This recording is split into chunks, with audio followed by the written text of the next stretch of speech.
Welcome back, everyone. We're still following the mysterious female cheetah. We do apologize for the technical difficulties, and she's now crossed the little lugger. Now, you will see another vehicle shortly. They are enjoying this cheetah sighting with us. She's moving with quite some purpose up this lugger, keeping low, so there's a good possibility she might be on the hunt. She is not starving, but she could do with a meal. I love it when cheetah do that little jog move rather than just walking.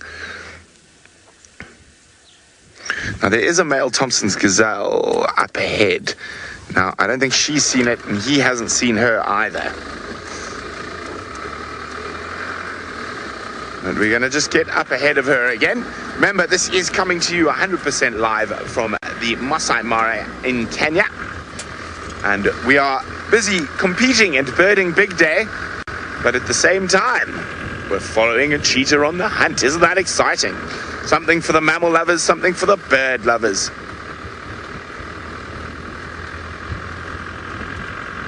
Okay, just going to get up ahead a bit more. So in case I have to dash. Oh, she's gone. She's decided to have a snooze. And look at that, how perfect. She's decided to have a snooze around a little wetland.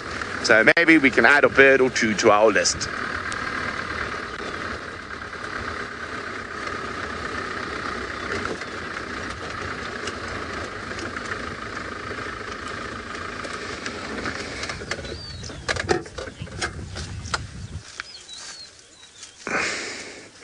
While we keep a close eye on our gorgeous female cheetah, it seems like Commander Bond is attempting to catch the Mara bird list with something that has got a massive bill. It's a goose. There we go. Egyptian goose, everybody. And we've got red-billed buffalo weavers up in the tree above as the rain starts to come down on us again. Middle and then right. Seb is now operating with some seriously difficult equipment. He's got a rain cover on the top of his camera. Do you see anything there? I think I've got them now. Okay, that is the red-billed buffalo weaver. And there were some sparrows there too. Shall we move slowly down? But the lion tracks are still around here. We think that they are quite fresh still.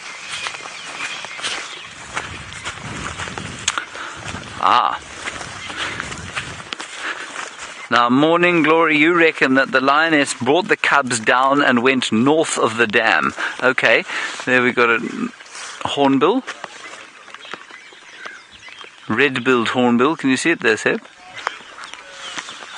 He's just above us there. Morning Glory, we'll definitely have a look-see there. Sounds like exactly where the tracks are heading. I'll just tell Herbert that you saw that on the dam cam. So now we've got red-billed hornbill. Well done, Seb. Working under extremely difficult conditions indeed. Alright, Jamie Patterson seems to be finding even more birds. Let's go back across to her.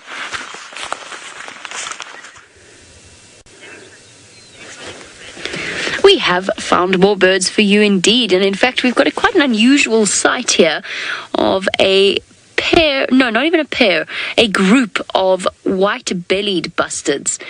The white-bellied bustards, same obviously family as the black-bellied bustard that Brent showed you, but with a beautiful bluey-grey head.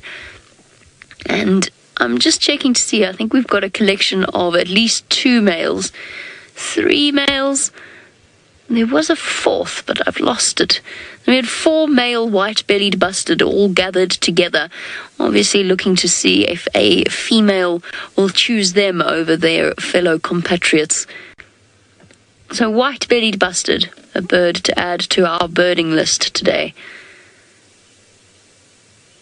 So I've stopped here while we're watching them, and I'm just looking across the river at the vehicle that stopped looking, and I think they're looking at me, yeah. We sometimes in the Mara you get trapped in a cycle of you think the one vehicle's found something, they think you've found something, and so you end up staring at each other across a river for a while, trying to work out whether or not it's worth the while crossing that river. which sounds ridiculous, but it's just one of those things that happens somewhat inevitably. But I don't think that he's got anything exciting. This is where the cheetah were last seen. So where have they gone? We haven't been very lucky with them. Just wanted to check up towards their favourite shepherd's tree. One of their favourite shepherd's tree, but I don't see any sign of them. Across the ridge.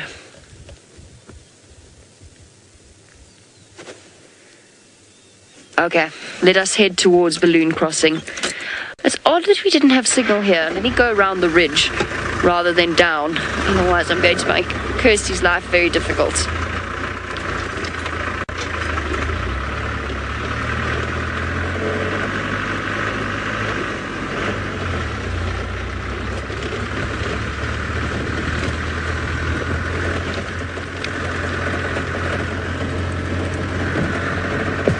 I feel very sorry for Djuma at the moment. Between the rain, poor Ralph's vehicle he's having difficulty with his vehicle.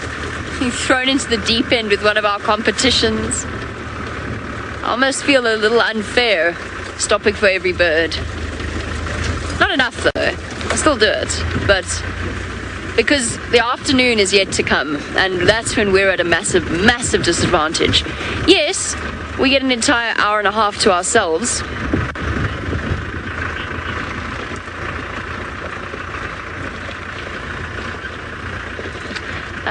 But it rains. It storms in the afternoon, which makes things very difficult. Now, I do want to go and find you an ostrich, but Colbert is wondering how many species of flightless birds there are in the Mara. 1 ostrich. And that's pretty much it. There's only the ostrich that is flightless out here. The second one would be very, very, very lost if it were here, and that would be because it would be a penguin. Off to James, sorry, who's found you another bird. There we have a crested barbet on the ground, and then we've got a grey-headed sparrow up on the tree above it. Can you see the grey-headed sparrow there? Sparrowing away. And then I must just tell you that Ralph has found these lions. Unfortunately, there is no signal where they are. Apparently 1 male lion and 2 cubs, which is very interesting. Not sure where the female is, but there's a blacksmith lapwing down here. We will try and get you a view of those lion cubs, which are the cutest things in the universe. Oh, and we've got hardy-dar ibis. Things are looking up. There we go. Hardy-dars as the rain starts to fall again. Yeah, well. Nothing much we can do about that, I'm afraid, Kirsten. There we are. And then we have also got the blacksmith lapwing. I am sorry about the rain cover. We'll try and sort it out. It just doesn't actually fit the camera properly. There we go. Blacksmith lapwing. Sebastian doing a very fine job. Got him. What's the score now? We must be getting vaguely close, surely.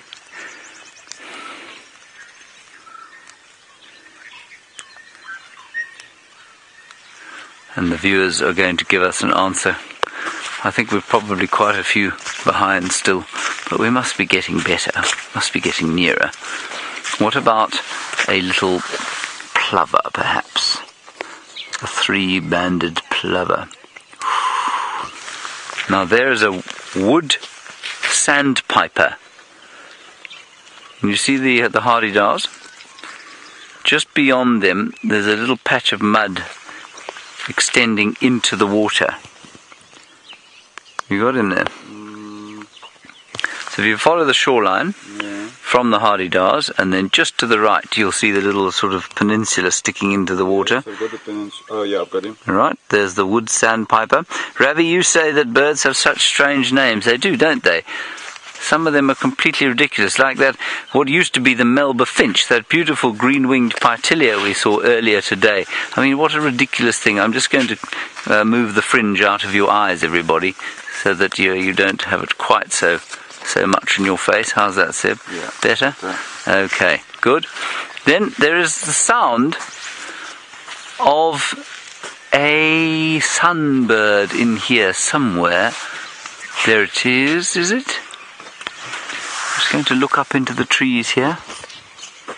It's interesting, you know, you'd expect that being on foot would make birding easier, but it doesn't always. No, I can't see it. There is a... Ooh, it's an oriole. There's an oriole. Top of the green tree. Oriole there. Kendra, 2016 apparently. I'm sure we're behind. So there's the black-headed oriole. 2017 now. I think those two in the Mara have done a really good job on the grasslands there. I don't think it's as easy as it is here. I think it's harder there. Maybe I will be proved wrong. Let us continue. That's my attempt at graciousness, everybody. If we win this challenge, of course, there'll be zero graciousness.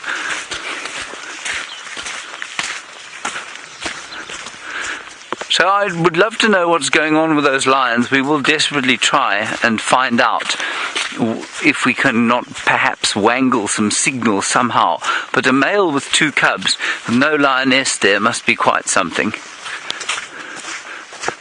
And so VM and Ralph are desperately working on it. There's a Birchall starling, top of that dead tree over there. 2018. And with the Birchall starling, 2 more grey-headed sparrows, which we already have. Alrighty, let's head away from the birds for a little while and back to some cats with Brent. Hello, welcome back. Oh, hello, little birdie.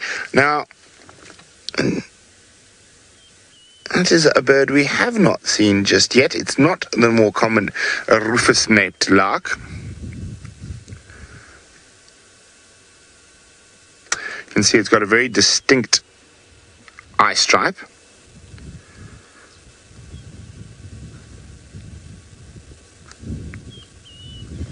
And, oh, where's he gone? Is he flown off?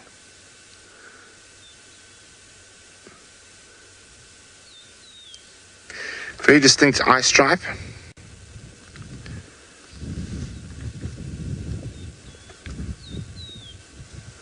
And let's have a look at the leg color. Yellowish.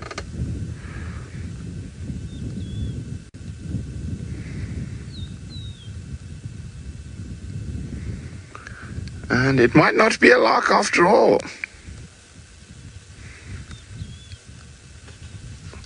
I think it might be a pipit.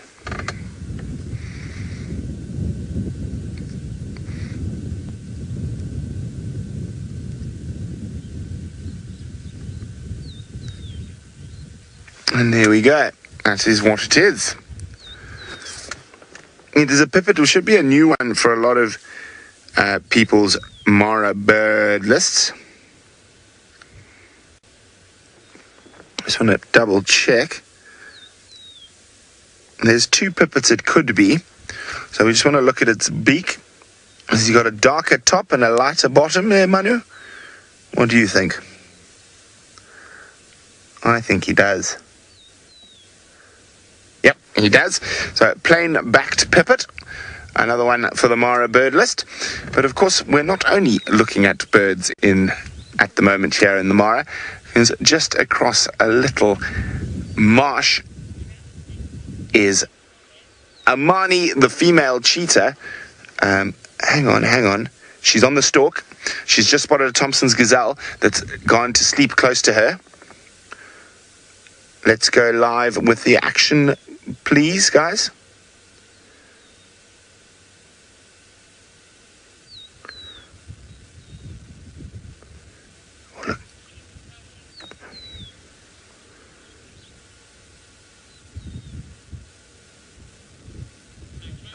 Welcome everyone to the Masai Mara in Kenya.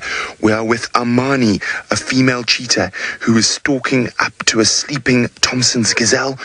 The gazelle hasn't seen her yet. It is a big male Thompson's gazelle, so they are very, very fast. Sorry, the cheetah is Imani.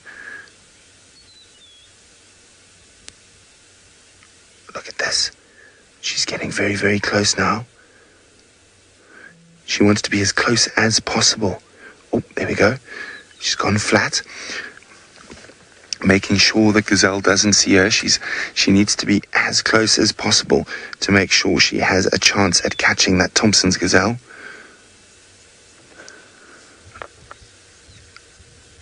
She's probably around 50 meters or so. She probably wants to be within about 30 meters before she starts the chase. And you can see how she's bunching up her legs, almost getting ready to explode.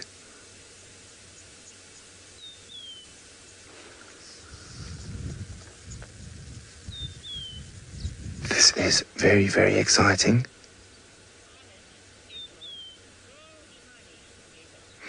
April says, go, Imani, go.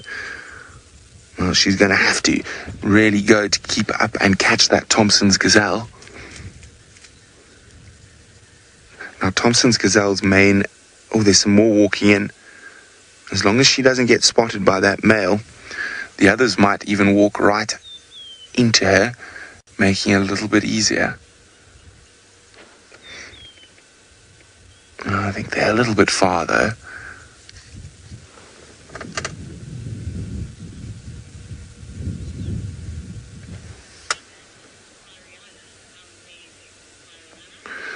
Mariana says, amazing. It is absolutely amazing that we're able to share this live from the Masai Mara in Kenya.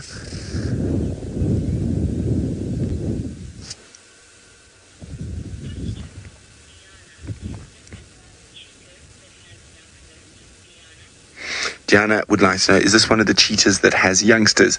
No, not at the moment. She does not.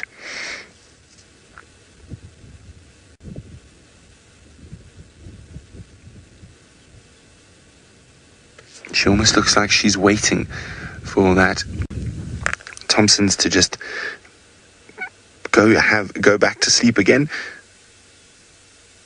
But she's keeping a close look around her to see if there's any potential danger, such as hyenas, lions, all pose big threats to cheetah. Not only do they steal the cheetah's kills, but they can kill cheetah. Lions especially.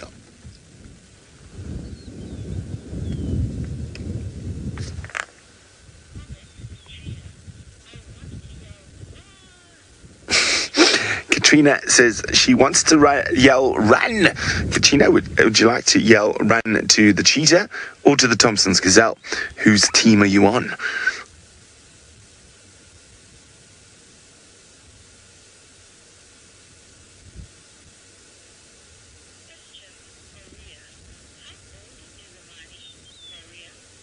Maria is wondering, how old is Imani? She's between 4 and 6. We're not 100% sure, but she's an adult, so between 4 and 6. Uh-oh. Was she spotted? Not sure the way that Thompson's behaving. But Thompson's gazelles do seem to have almost a sixth sense when a cheetah is around.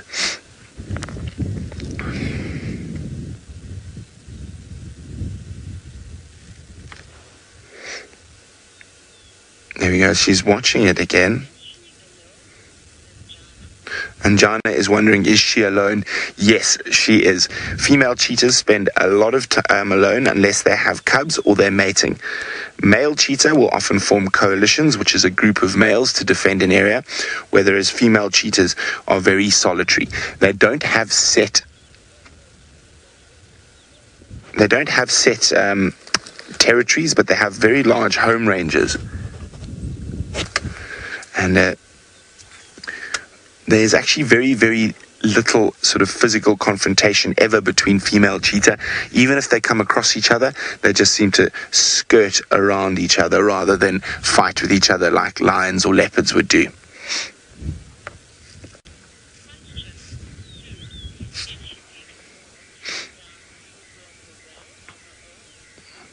Sue is wondering, is she capable of taking down a full-grown gazelle on her own?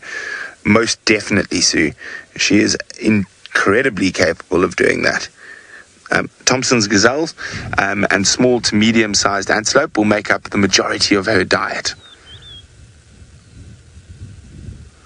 Now, of course, if she gets spotted not only by the gazelles, but certain bird species like those little larks that are hopping around her, they could give away her position and alert the gazelles to her position. It looks like they're ignoring her for now.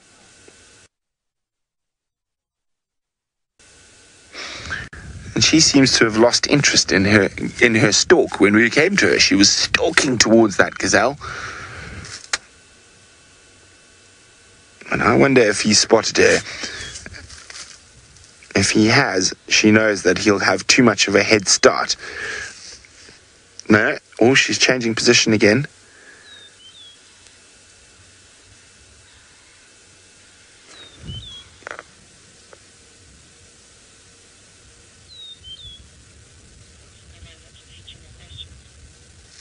Let's just wait a little bit longer to see what happens next. I think she might attempt it. We're just watching carefully. Now the gazelle's behaving interestingly. They do have very good eyesight. So I'm just not 100% sure whether he's spotted her or not. I think she's also not sure.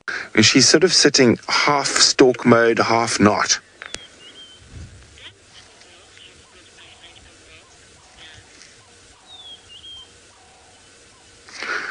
Now, gazelles and wildebeest and zebra, they all have very good eyesight. Their eyesight is also designed to pick up movement. So any little bit of movement, they'll investigate until they make sure it's not a predator. That's why I'm saying that her behavior now has changed. It's almost like she knows she's been spotted. But the gazelle is not really behaving. Oh, there we go. There we go, there we go. That's proper stalk mode now. See how slowly she's moving.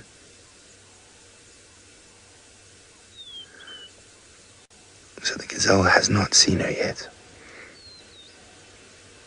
There we go. We're going to be able to see this incredible burst of speed from a cheetah.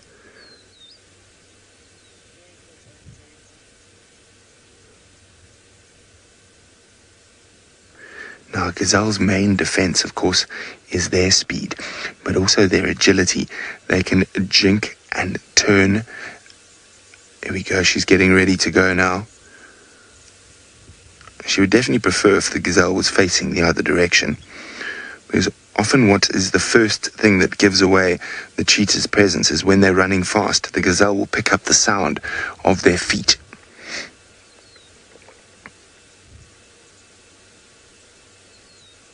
This is very, very exciting.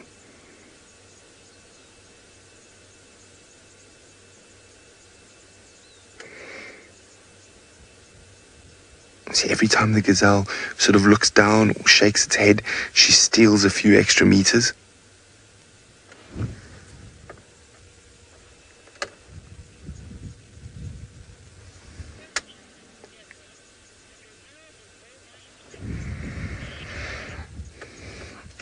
Deborah says, the gazelle is all by himself. Where is the rest of the herd or the pack? Well, male Thompson's gazelles are quite often by themselves, and they will fight for position around the bigger herd.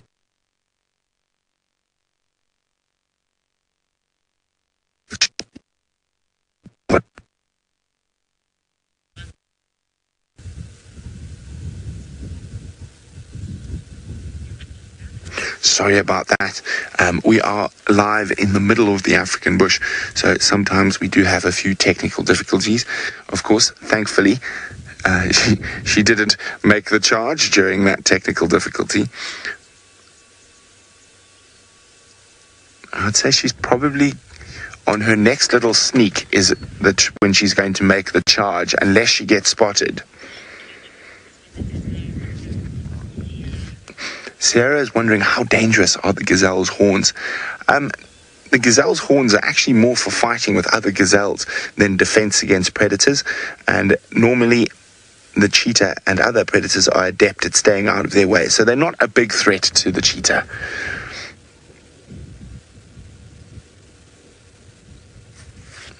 Now, it's always important to be very patient in these situations. I've been on lion hunts and leopard hunts that can last 45 minutes, an hour, but cheetah normally don't take quite as long.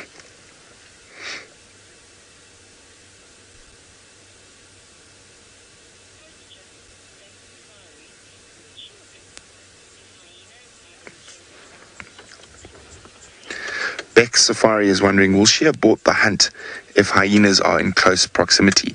Yes, most definitely. There's almost zero chance a single female cheetah will be able to keep the kill if there were hyenas close by. So she would definitely abort the hunt.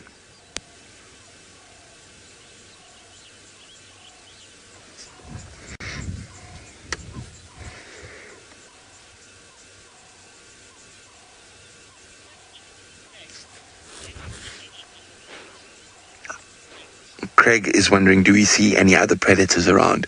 No, Craig. She's the only predator I can see around at the moment, but there are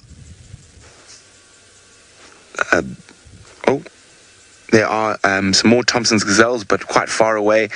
Buffalo, wildebeest, zebra, but all very far away. And we're going to just stick on her and this lone Thompson's for now, because just keeping a close lookout on her body language. So that's how I'm going to tell when she's going to move. Sorry about that. You were on a marvellous cheetah hunt. I do apologise. The internet has died in the Mara. They're having much trouble. Now I am speaking with much less animation than I was before, because we're looking now for Thandi. We're around about where her last den site was, and it's got to the stage where we need to just quickly try and ascertain where she is at the moment, because we just want to find out where she's hanging out so that we can monitor progress with the cubs. We've seen red-backed shrikes, which we can't count now, of course. We've seen a few different sunbird species, well, we've heard them, and we're hoping to get a few more birds as we walk through here. Very thick bush, so we're walking with great care, and it's turned into rather a gorgeous morning. Herbert is moving through the front, just making sure. There's a big termite mound there. I believe that Ralph has found some signal. He's going to tell you about that, and hopefully the lions as well. Righty folks, we've been having fun and games this morning with the rain. It's been playing havoc with our equipment and our gear, but nevertheless we are continuing with no excuses, no matter what the guys in the Mara say. And we actually just picked up on some of the lions. We did spot them. We've got a very special little sighting that we would like to show you guys.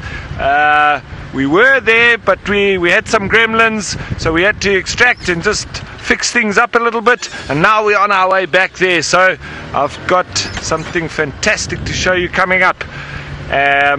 We are a little bit of a way out, so it's still a bit of a way for us to get back, as we did have to get back into signal range. And in the meantime, once again, the rain came down in between, and now it's lifted once again. So it's sort of coming patchy rain and then going away, coming back. So it's been really fun. As soon as we think that the rain is gone, we've been lifting the sides of the canvas, all the protection gear, and then the rain comes down again. We have to drop it. So Mother Nature's really been playing with us this morning. But nevertheless, these lions are waiting for us, and we shall not stop until we've got back to them and showing you some awesome activity.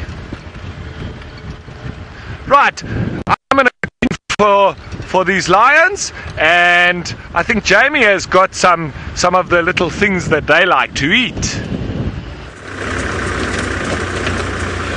we've got something, hopefully, fingers crossed, amazing to show you.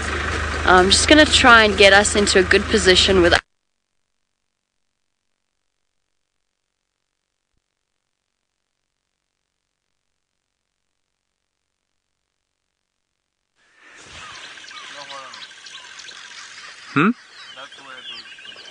Right. Hello again, everybody. Sorry about that. We are, of course, we've just taken the rain covers off. This was the termite mound that Herbert wanted to check. Still no sign. So let's keep going. We're heading towards the call of the barred owl. Poo, poo, poo, poo, poo, poo, poo. And there was also a drongo through here. We have an orange-breasted bushshrike's calling.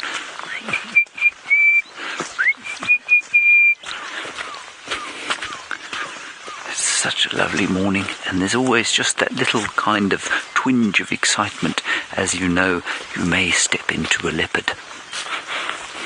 Ooh. Now we'll head into some thicker bush, see if we can't get some interesting birds down through here. There's the drongo.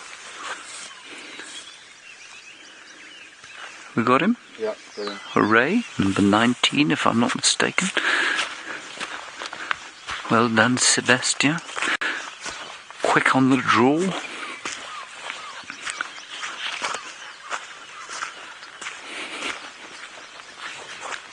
Also hear some green wood hoopoes behind us, but we're going to carry on. We're not going to turn around. Just stick close to Herberto.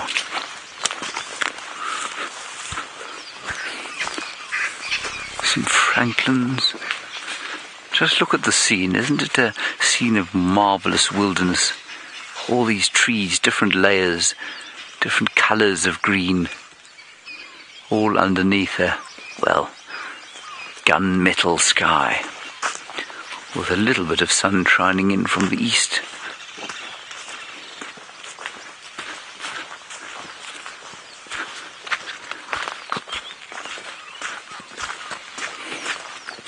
Very pretty indeed. Hello, ex-Ranger. It's been a while since we've heard from you, I think all the way from Tasmania. You're wondering if Herbie has a favourite bird. I'll ask him. If we can catch up with him, I'll ask him. I don't know for certain.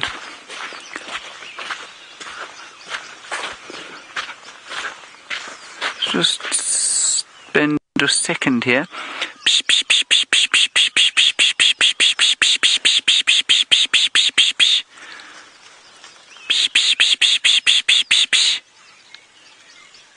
No. Nothing's pop. Ooh, there's something around here. Come around the bend here.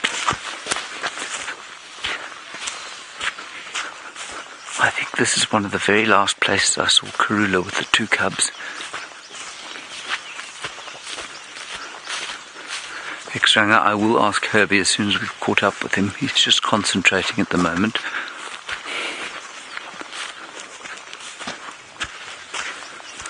Now, you'd expect to find quite a lot in the way of bird life down here. You'd expect to. Come on, let's try and draw level on this segment before those cheetah get up and try and mangle something again. I'm sorry about the crash cuts. The Mara internet has been very unreliable of late, and it's nothing to do with us, I'm afraid. It's the international service provider.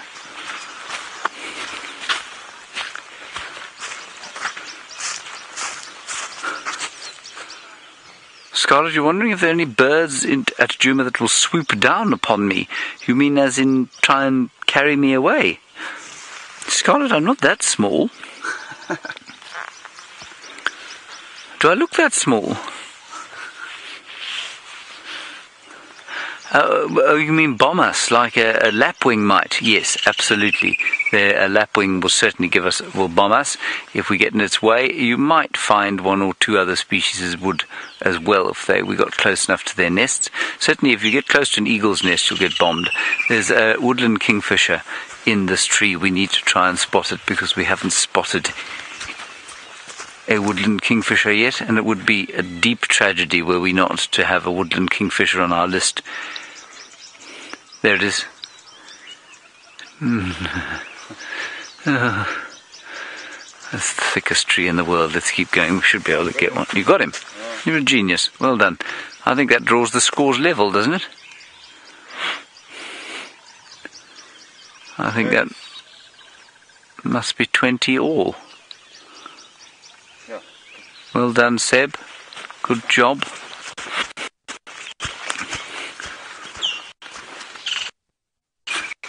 Greater blue-eared glossy starling. Already.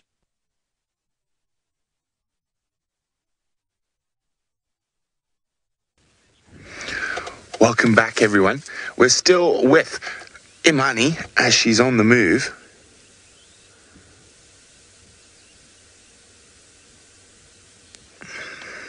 And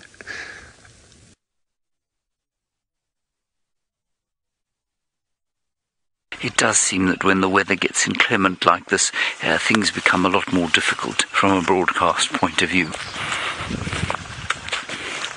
Anyway, we are still soldiering on, doing our level best, and hopefully we'll have something exciting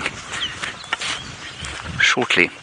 I will tell you that the weather is closing in again, which is not ideal, but we'll just put up with that. Ooh, the white-browed scrub robin calls.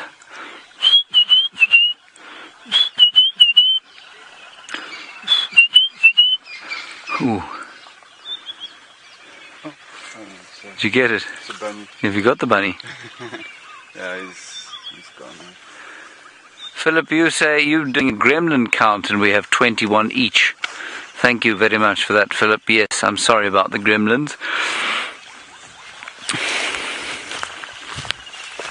And we're 21 each on birds as well. It's good news. As long as we can give Tristan and Noel at least some sort of platform from which to launch the final attack this afternoon, that will be good.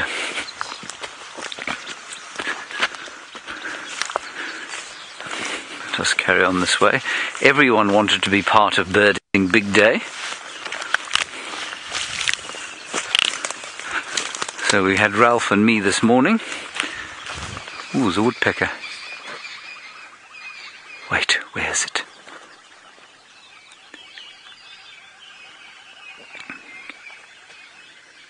It's on one of these dead trees here. There's a woodpecker.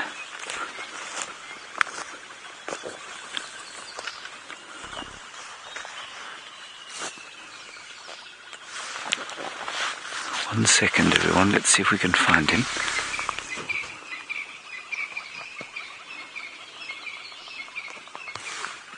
You hear that? He's somewhere here. Tapping gently away. I suspect a cardinal. But every time he starts up again, I start to speak, so I think he realizes he's giving himself away.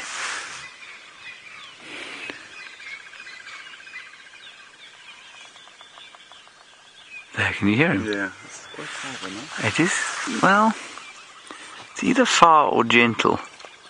I think it's in that dead thing in front of us. I think he's just the other side of it. Let's carry on and see if we can't spot him.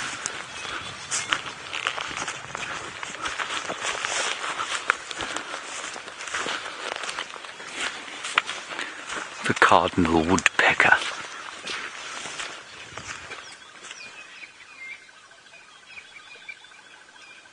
Alrighty, we're going to go back to Cheetah. I can't find woodpecker. We'll probably see you in the next, well, I reckon 30 seconds. one's in.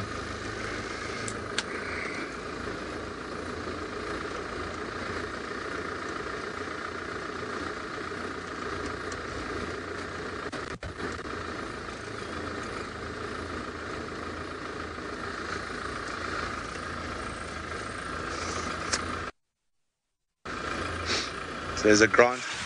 Right, that was less than 30 seconds, yeah. Sorry about that. Anyway, we haven't found our woodpecker yet. Just keeping an eye on the dead trees here. It will normally be on a dead tree that they would be investigating. It's not been a very rich return of birds this morning. We have had our fair share of challenges, but still, we would have expected a few more.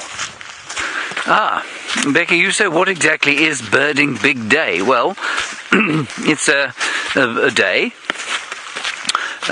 on which there is birding done, and it's big. That's very unhelpful, isn't it? It's a day I think it's only in southern Africa that we do it. Or certainly, Africa south of the equator that we do it. And what we do is that you have 24 hours to find as many bird species as possible. So we're not doing it very seriously. Serious birders will get up, I think it starts at 12 o'clock yesterday evening and goes through to 12 o'clock tonight. And they'll spend a 24-hour period driving around trying to see as many birds as possible. And people take it enormously seriously. They plan a route, they'll plan to be at X point by, 12 o'clock at night to get all the owl species, and then they'll make sure they're on a riverbed as the sun comes up, and then as it gets a little bit brighter, they'll make sure that they're in some kind of forested area, and they take it hugely seriously, and they'll go for 24 hours trying to get as many birds as possible. So that's what Birding Big Day is, and then you submit your results, I don't know who you submit them to. I think it's to BirdLife South Africa, if I'm not mistaken. And then they will assess how well you've done. Yeah, and that's what Birding Big Day is. And all we're doing is just sort of leaping in on the bandwagon, if you like, and having a little competition between ourselves. So on that note, let us head back to Jamie, who's...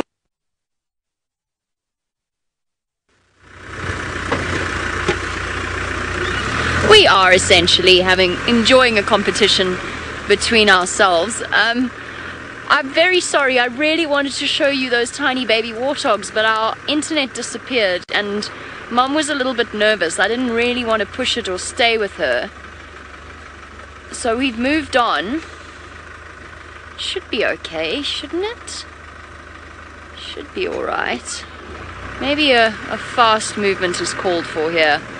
I don't really want to take back the marshmallow title. I've only just got rid of it.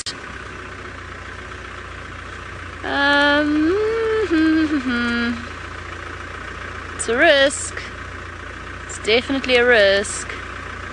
The wildebeest have certainly made a mess of this crossing. You're holding on, Craig. I don't know how big that puddle is. Come on, Paka, you could do it, you could do it, you could do it, you could do it, you could do it, you could do it, you could do it, you could do it. Ah, it is easy. Not as bad, not nearly as bad as it looked.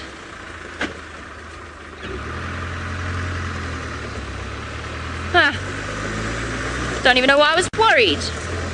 Didn't need to be. Oh, birds up ahead. I saw an ostrich, by the way, but it was during our time when the internet was down. So we can't add that to our list. Unfortunately. I don't think those are birds, I think they're zebra. Pretty easy mistake to make, at a distance. Oh, there's more piggies, maybe there'll be some more babies. Oh, I wish you could have seen them, they were this big. They were minute. They are little baby piggies, bigger baby piggies, but baby piggies nevertheless. Oh, they were adorable, it must have been their first... Oh, Mum's very nervous. It must have been their very first.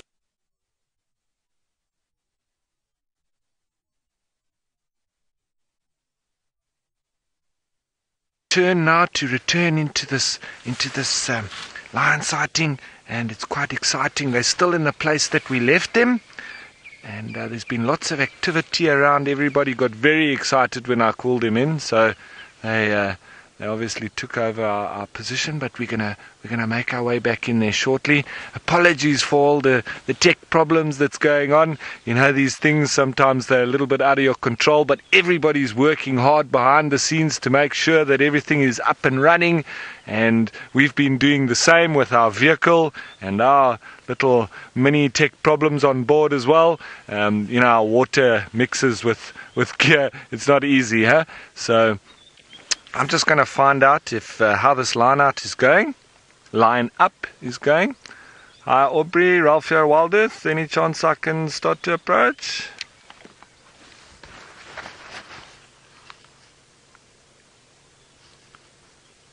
Oh, he's just tried to. Okay, we've got clearance, folks. Let's move on. Let's go in. So.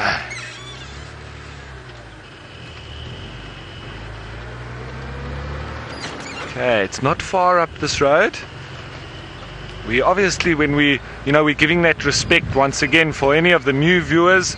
The reason we don't just go racing into, especially when there's a lovely sighting of lions or leopard, it's also due to respect for the animals first and foremost, that we give them enough space, there's not too many vehicles and so on, and also for the guests' viewing experience, that there's not too many vehicles in a particular sighting, and if people want to take photos, etc., that you're not having too many vehicles and so on inside those pictures. So it's all about respect, and we want to respect the wildlife, respect the people.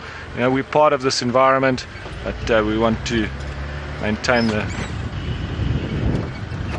Okay, so we're just going to make our way into this lovely sighting, and I will come back to that. But while I'm doing that, I think we can move over to James, who's on his little feet. Yes, we had some rollers on our little feet while Ralph gets to his very exciting sounding sighting. But the rollers have now flown off. But what we do have, some extremely angry birds around this corner.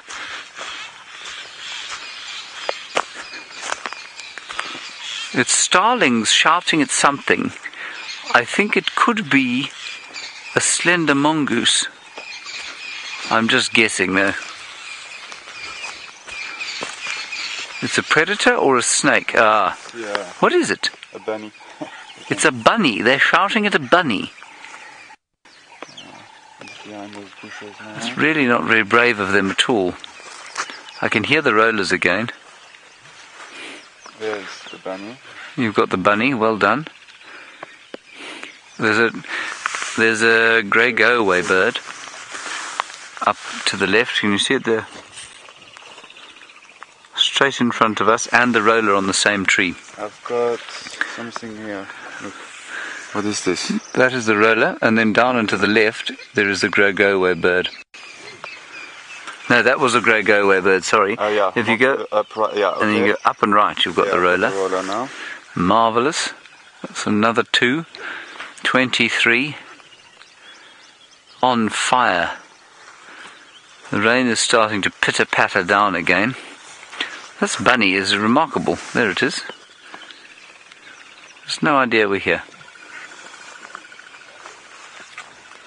Let's see if we can get a view of the bunny. It's a scrub hare, everybody, of course. And that starling was shouting at it, obviously not recognizing it for what it is, unless bunnies in this particular region are eaters of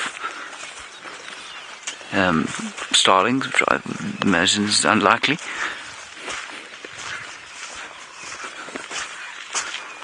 He's disappeared off into the bushes there. I will leave him. Let's continue and see if we can find a few more birds before the end of our drive. I do apologize for all the technical glitches. Let's just give Ralph a few minutes to get into his lion sighting.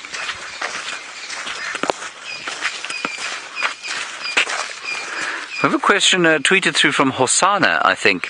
Thank you, Hosanna, for your question. Oh, Stefano. And what was the question again?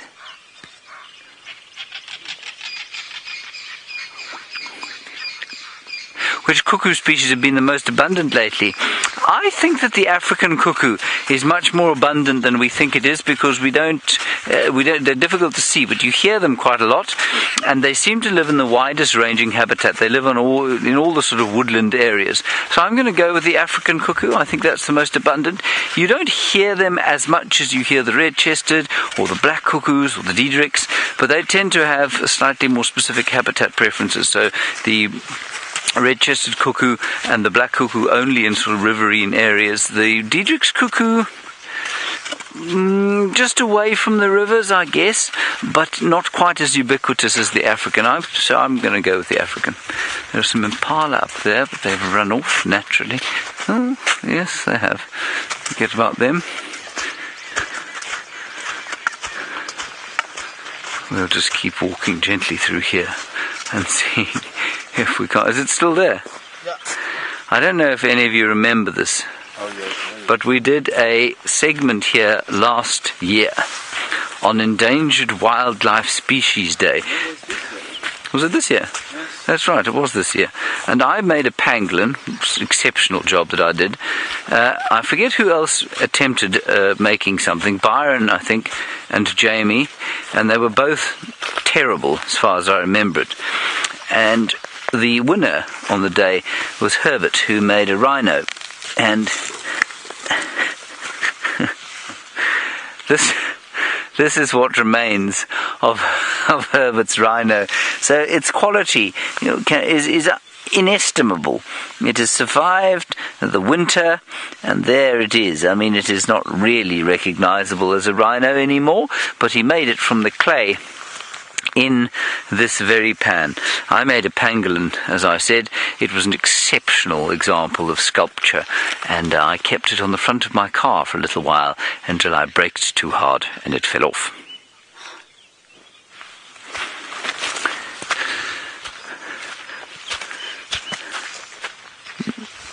Oh, excellent. Ralph got into the sighting and then lost his picture.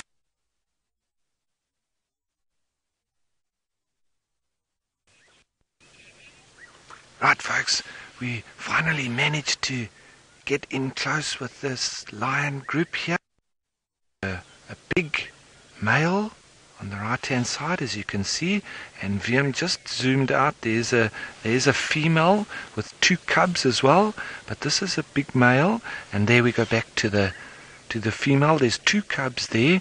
When we first saw them, the 2 little cubs were playing on the road, and I have suspicion this is a part of the Styx pride. I'm not 100% sure, but I do believe that this is part of the Styx pride. If I am mistaken, please feel free to tell me. But my suspicions are that this is the Styx pride. Now, it has been quite wet, and this male looks like he's quite uncomfortable. Actually, he was quite wet, and we saw him throwing his mane around. Off, get rid of that water.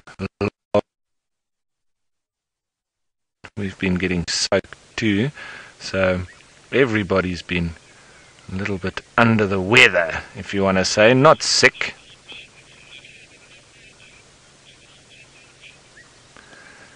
Chittily Chatty Rick, do they have a buffalo kill? I believe so, not yet, but the buffalo are in the area, and it's possibly why the lions are also hanging around too. So I think with that big herd of buffalo that we saw yesterday, and Tristan got quite near to on foot, I think the lions are very different of those bovines. So that's possibly why these lions are staying in our particular area. With those buffalo having moved in, it is very interesting for the lions. And as we talk, the rain starts to come down again.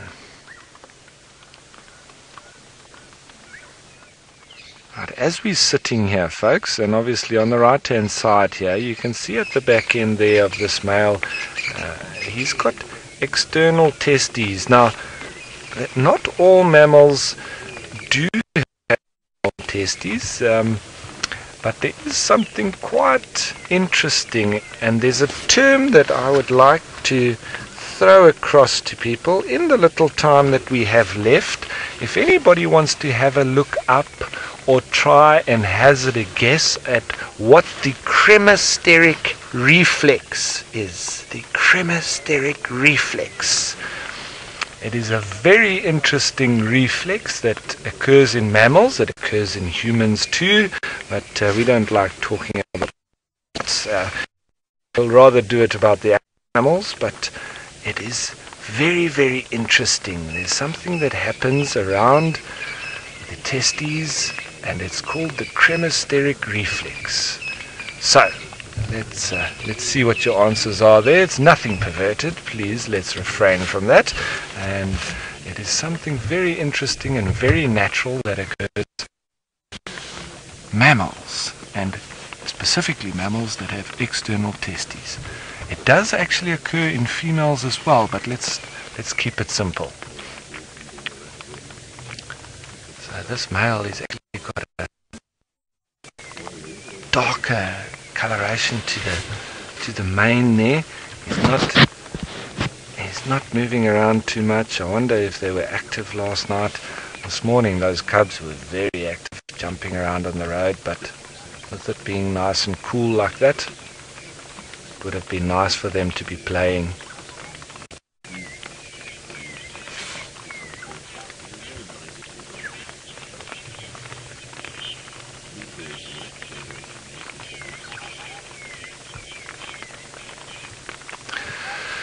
Alright, there's been an answer coming in there from, it sounded like Reba Dad.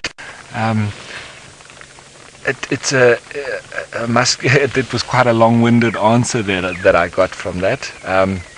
But there is quite a sort of medical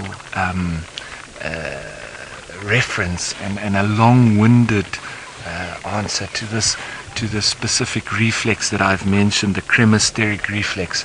I'll put you out of your misery. And what it is actually is in the testicle.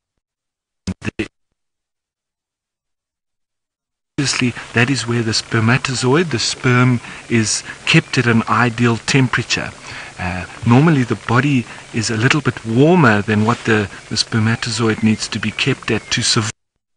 So what happens is when it's very cold, that bag or the scrotum will contract and bring the testes closer to the body. It will keep the spermatozoid a lot warmer. So when it's quite cool like this, or in winter, you see that cremasteric reflex being exhibited, and that brings the spermatozoid a lot closer to the warmth of the body. So the cremasteric reflex.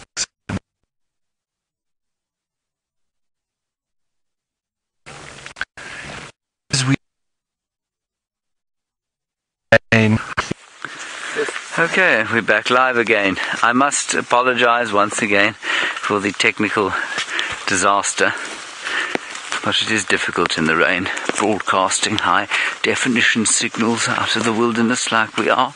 I can hear a Diederik's cuckoo.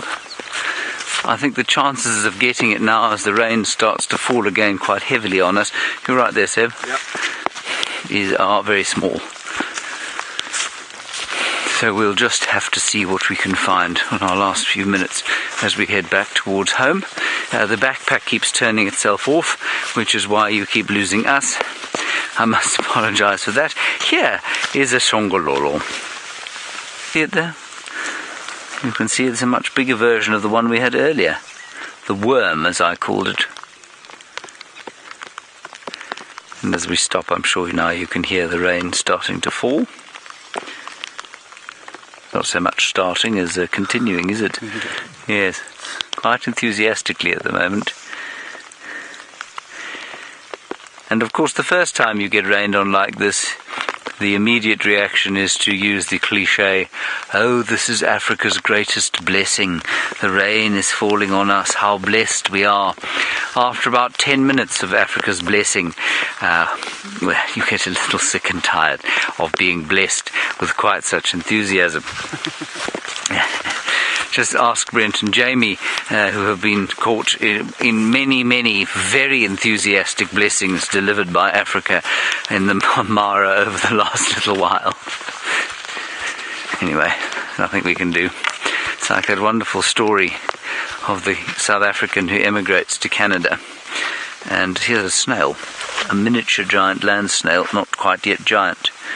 I'll tell you my story just now. See? If he he's going to stick out his little head. Now, it's a long time since I've sung my snail song, and I don't think you've ever heard me sing my snail song, have you, Seb? Nope. All right, let me do it for you now. It goes like this. Shellachy, shellachy, bulky, stick out all your horns. All the ladies are coming to see ya. Shellachy, shellachy, bulky, stick out all your horns. All the ladies are coming to see ya. And then, as you can see, he sticks his horns out. Can you see that? There we are. It worked. Yeah. Shellachy bulky has stuck his horn out. Okay, we're going to go back to the Mara and some birds. I'll see you again in roughly 3.5 seconds.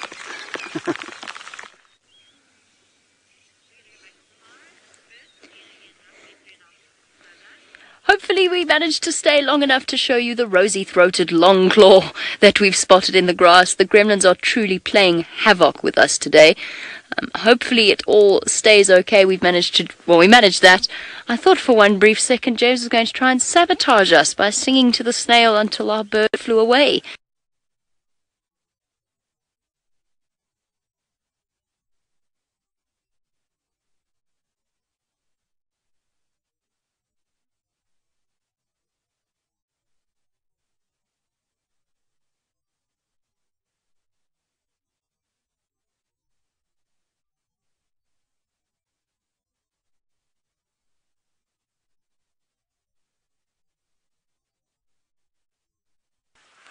Right, well, there we are then. It was longer than 3.5 seconds. We're going to can this malarkey. For now, we're going to go home, fix our technical problems, probably dry off a bit, and hope that by the afternoon, everything is better.